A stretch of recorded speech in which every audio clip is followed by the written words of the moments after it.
ये कहानी अरविंद और काव्या की है, जो एक नए शहर में अपनी जिंदगी के नए पन्ने खोल रहे हैं। अरविंद एक सॉफ्टवेयर इंजीनियर है, जिसने हाल ही में अपनी नौकरी के सिलसिले में इस छोटे से शहर में कदम रखा है। वह एक शांत, सरल और थोड़ा संकोची स्वभाव का व्यक्ति है, जो अक्सर अपने काम में ही डूबा रहता है। वहीं काव्या एक स्थानीय स्कूल में अंग्रेजी की टीचर है। उसकी हंसी में मासूमियत और बातों में सादगी है, जो हर किसी को उसकी ओर आकर्षित करती है। एक शाम की बात है, जब अरविंद ऑफिस से लौटते वक्त अचानक बारिश में भीग जाता है। उसके पास छाता नहीं होता और वो जल्दी से किसी सुरक्षित जगह की तलाश में इधर उधर देखने लगता है।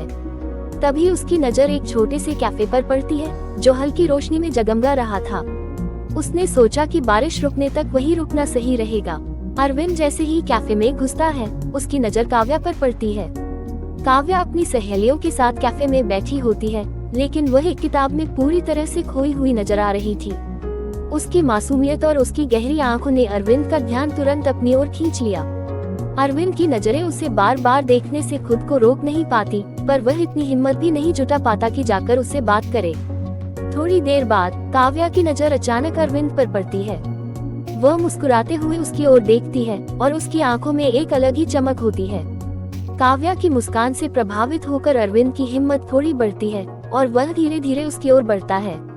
काव्या उसे अपने पास बुला लेती है और कहती है, आप भी बारिश से बचने के लिए यहाँ आए हैं, है ना? अरविंद हिचकिचाते हुए कहता है, हाँ, यहाँ पहली बार आया हूँ। वैसे आपने मेरी शाम को यादगार बना दिया।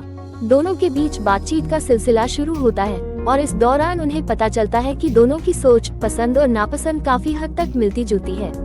धीरे धीरे यह बातचीत कुछ और मुलाकातों में बदल जाती है।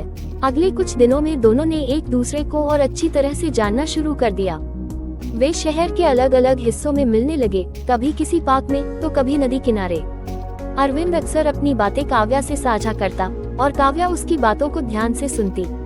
अरविंद को काव्या का सहानुभूतिपूर्ण स्वभाव और उसकी परवाह पसंद आने लगी थी। दूसरी ओर काव्या को अरविंद का सच्चा, ईमानदार और सरल व्यक्तित्व बहुत आकर्षित करने लगा था।